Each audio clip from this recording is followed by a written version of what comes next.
गांव से थोड़ी दूर घने पेड़ों और चिड़ियों की मधुर आवाजों से घिरे एक शांत जंगल के बीच एक पुराना सा तालाब था। वो तालाब गांव के लोगों के लिए जीवन का आधार था, पानी पीने, खेतों की सिंचाई करने और जानवरों की प्यास बुझाने का एकमात्र सहारा। उसी तालाब के किनारे एक बुजुर्ग आदमी रोज बैठा रहता था। उसकी लंबी सफेद दाढ़ी, झुकी हुई कमर और शांत आंखें उसे किसी साधु जैसा रूप देती थीं। लोग उसे बाबा कहकर बुलाते थे। बाबा के पास एक छोटा सा मिट्टी का कटोरा था जिसे वो अपने पास रखता था।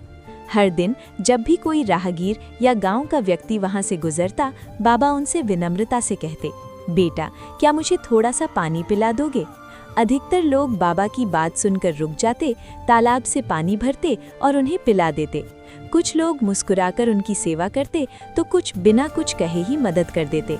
बाबा हर किसी को आशीर्वाद देते, सदा सुखी रहो, तुम्हारा जीवन जल की तरह निर्मल रहे। धीरे धीरे बाबा की ये आदत पूरे इलाके में मशहूर हो गई। लोग कहते थे कि बाबा कोई साधारण व्यक्ति नहीं है, बल्कि उनमें कोई दिव्य शक्ति है। परंतु बाबा हमेशा शांत रहते, बस वही एक बात दोहराते, पानी पिला दो। समय बीतता गया। एक दिन पास के गांव के कुछ लोग उस तालाब के पास से गुजर रहे थे। वे लोग थोड़े अभिमानी और घमंडी स्वभाव के थे। उन्हें दूसरों की मदद करना पसंद नहीं था। जब वे बाबा के पास पहुंचे तो बाबा ने हमेशा की तरह कहा, बेटा, क्या मुझे थोड़ा पानी पिला दोगे? उन लोगों ने एक दूसरे की तरफ देखा और हंसने लगे। उनमें से एक बोला, हम क्यों तुम्हारी सेवा करें, तुम खुद क्यों नहीं ले लेते पानी? दूसरा बोला, चलो मजा लेते हैं। फिर उन्होंने तालाब से पानी भरने के बजाय अपने घड़ों में भरा पानी जमीन पर फेंक दिया। कुछ ने तालाब का पानी भी छपाछप करके बाहर फेंकना शुरू कर दिया। वे हंसते रहे, मानो उन्हें किसी की तकलीफ का कोई एहसास ही नहीं था। बाबा चुपचाप ये सब देखते रहे। उनके चेहरे पर ना तो गुस्सा था, ना ही दुख, बस एक गहरी शांति थी। जब वे लोग अपना मजाक पूरा कर चुके तो उनमें से एक ने व्यंग करते हुए कहा, लो बाबा, अब पी लो पानी। और वे सब हंसते हुए आगे बढ़ गए। तभी बाबा धीरे धीरे उठे। उन्होंने अपना छोटा सा मिट्टी का कटोरा उठाया और तालाब की ओर बढ़े। उन्होंने कटोरे को पानी में डुबोया और धीरे से कहा, जिस पानी का तुमने अपमान किया है वही तुम्हें सबक सिखाएगा। जैसे ही उन्होंने ये कहा, एक अद्भुत घटना घटी। तालाब का सारा पानी धीरे धीरे उस छोटे से कटोरे में समाने लगा। देखते ही देखते पूरा तालाब सूख गया।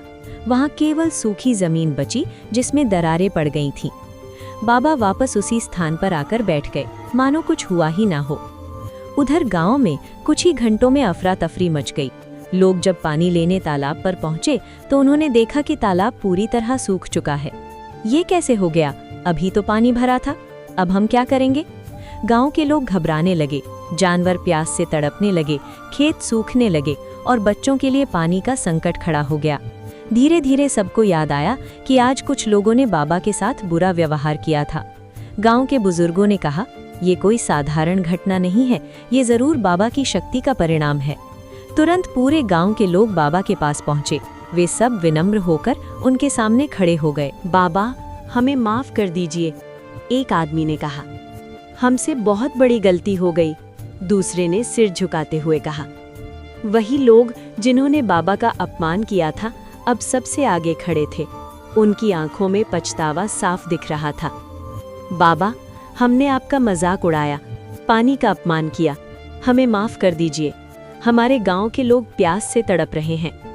बाबा ने धीरे धीरे अपनी आंखें खोली और सबकी ओर देखा। उनकी नजरों में कोई क्रोध नहीं था, सिर्फ करुणा थी। उन्होंने शांत स्वर में कहा, पानी सिर्फ जीवन नहीं है, ये दया और सम्मान का प्रतीक भी है। जब तुमने पानी का अपमान किया तो तुमने जीवन का अपमान किया। गांव वाले चुपचाप सिर झुकाए खड़े रहे। बाबा ने आगे कहा, यदि तुम सच्चे दिल से अपनी गलती स्वीकार करते हो और भविष्य में किसी जरूरतमंद की मदद करने का वचन देते हो तो मैं तुम्हें माफ कर सकता हूँ। सभी गांव वालों ने एक स्वर में कहा, हम वचन देते हैं बाबा, अब से हम कभी किसी जरूरतमंद को मना नहीं करेंगे और हमेशा मदद करेंगे। बाबा ने हल्की मुस्कान के साथ सिर हिलाया। फिर उन्होंने अपना कटोरा उठाया और तालाब की ओर बढ़े। उन्होंने कटोरे को जमीन पर रखा और धीरे से उसे उल्टा कर दिया। जैसे ही कटोरा उल्टा हुआ, उसमें भरा सारा पानी बाहर आने लगा। वो पानी बढ़ता गया, फैलता गया और कुछ ही पलों में पूरा तालाब फिर से भर गया। तालाब पहले से भी ज्यादा साफ और चमकदार दिख रहा था। पानी में सूरज की किरणें पड़कर सुनहरी चमक पैदा कर रही थीं। गांव वाले खुशी से झूम उठे। कुछ लोगों की आंखों में आंसू आ गए। वे सभी बाबा के चरणों में गिर गए। धन्यवाद बाबा, आपने हमें नया जीवन दिया, उन्होंने कहा। बाबा ने उन्हें उठाया और कहा, याद रखो, सबसे बड़ी शक्ति दया और सेवा में होती है। जो दूसरों की मदद करता है वही सच्चा इंसान होता है। उस दिन के बाद गांव में एक बड़ा बदलाव आया। लोग एक दूसरे की मदद करने लगे, जरूरतमंदों का ख्याल रखने लगे और पानी का सम्मान करने लगे। बाबा अब भी रोज तालाब के किनारे बैठते थे, पर अब उन्हें किसी से पानी मांगने की जरूरत नहीं पड़ती थी। लोग खुद ही उनके पास आते, पानी देते और उनके आशीर्वाद लेते।